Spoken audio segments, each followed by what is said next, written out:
फौजी भाइयों को नमस्कार। आज हम लोग अपना फेडरेशन के अध्यक्ष जी की तरफ से कुछ इम्पोर्टेंट बातें जानकारी ले लेंगे और बहुत दिन के बाद सर ने आज बता रहे हैं। एसोसिएशन के सभी साथियों को नमस्कार। साथियों, किसी कारण से पिछले कुछ समय से हम लोग रूबरू नहीं हो सके हैं। कुछ पारिवारिक स्थितियां अनुकूल नहीं रही। साथियों,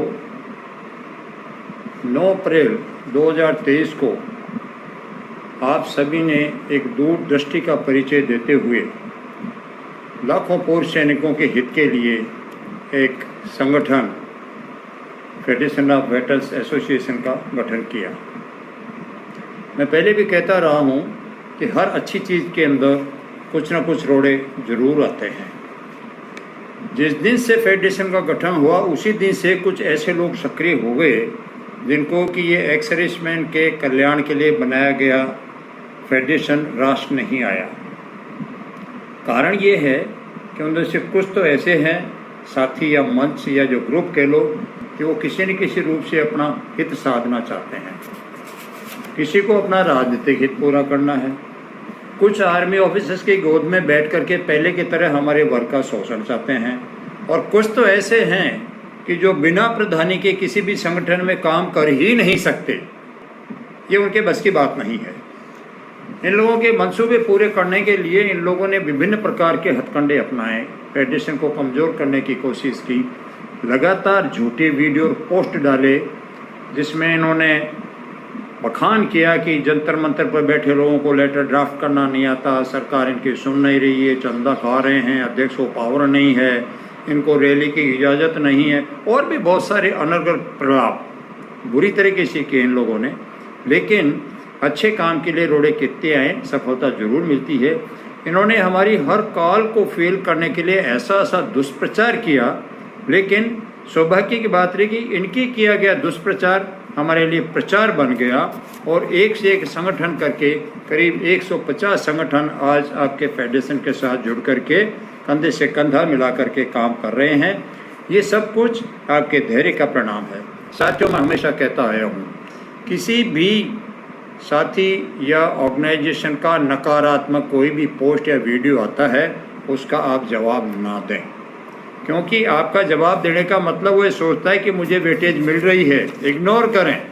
उसी का कारण है कि आज ये लोग बौखलाहट भरे जितने भी पोस्ट डाल रहे थे आज हाथ थक करके चुपचाप बैठ गए हैं, और अब नया चेहरा और नाम बदल करके पूर्व सैनिकों को गुमराह करने के लिए फिर से आगे आ रहे हैं।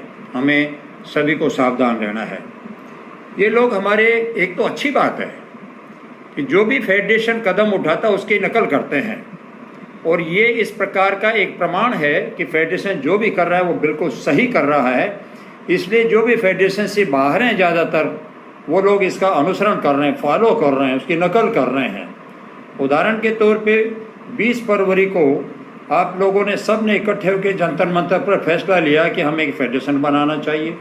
उसकी नकल करते हुए बौखला करके इन्होंने 12 मार्च 2023 को किसी की महत्वाकांक्षा पूरी करने के लिए यूनाइटेड फ्रंट की घोषणा कर दी, जिसका न कोई विधान है, न किसी संगठन को समान प्रतिनिधित्व है, न किसी भी निर्णय के लिए किसी से सहमति लेने की आवश्यकता है, और न ही शायद इनके ग्रुपों के अंदर भविष्य में कोई चुनाव की संभावना है। हमारी हर कॉल को फॉलो करते हुए इन्होंने कुछ ना कुछ सिमिलर कॉल दे करके अपना प्रभाव दिखाने का कोशिश किया। उदाहरण के तौर पे हमने 23 जुलाई को दिल्ली में सफल महारैली का आह्वान किया, सफल हुए, तो उसकी नकल करते हुए 6 अगस्त को इन्होंने भी एक फ्लॉप रैली करने का आयोजन का ऐलान कर दिया, और उसका बहुत एक गलत संदेश गया जिससे आम पूर्व सैनिकों का नुकसान हुआ। लेकिन शायद इनको पूर्व सैनिकों के कल्याण से कोई सरोकार नहीं। अब इनके कुछ साथी फेडरेशन के 20 फरवरी से चल रहे आंदोलन का नाम लेकर के सितंबर महीने में रेवाड़ी के अंदर कोई रैली करने का प्रचार कर रहे हैं, और पूर्व सैनिक एकता का फतवा जारी कर रहे हैं। कुछ संगठन फेडरेशन को लिखित में समर्थन दे रखा है, लेकिन उसके विपरीत वो ऐसे तत्वों के साथ में मिलकर के भी फेडरेशन को कमज़ोर करने का कोशिश कर रहे हैं। इससे हमको सावधान रहना है। साथियों, भारत के इतिहास में ये एक पहला सफलता प्राप्त एक ऐसा प्रयास फेडरेशन का रहा है कि पूर्व सैनिकों के संगठनों का एकता कायम करी। 9 अप्रैल को 100 से अधिक संगठनों ने इस संगठन की एकता रूपी माला का हिस्सा बने और आपने एक मजबूत फेडरेशन का गठन कर लिया। इन तथाकथित पूर्व सैनिकों की एकता के ठेकेदारों को फेडरेशन में करीब 150 से अधिक पूर्व सैनिक संगठनों की एकता नहीं दिखाई दे रही और ये चाहते हैं कि उनका नेतृत्व स्वीकार कर लो और इतने एक मजबूत जो फेडरेशन बन चुका है उसको अस्त-व्यस्त करो।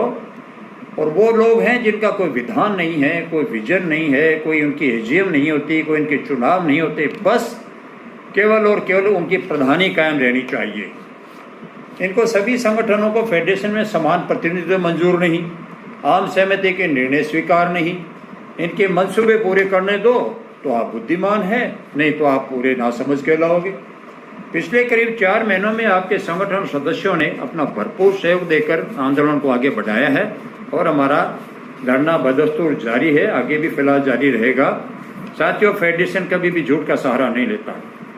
रैली में भीड़ इकट्ठी करने के लिए किसी प्रतिष्ठित हस्ती का नाम का सहारा नहीं लेते। हम लोग सरकार से बैकडोर की बातें करके गुमराह नहीं करते, ना ही सरकार द्वारा कुछ मांगे घोषणा कर दिए जाने की अननेसेसरी कोई घोषणा करते हैं और न ही किसी प्रकार का झूठ परोसते हैं।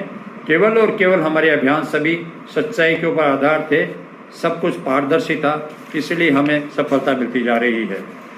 ना तो हम किसी संगठन में कोई कमियां गिनाते हैं, ये फेडरेशन का हिस्सा नहीं है, ना ही हम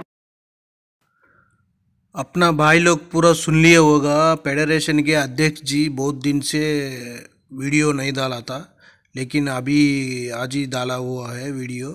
उसमें सार जी क्या बताया आप लोग पूरा समझ गए होगा। ओके फ्रेंड्स, नेक्स्ट वीडियो मिलेंगे। जय हिंद, जय भारत, भारत माता की जय। सैनिक एकता जिंदाबाद जिंदाबाद।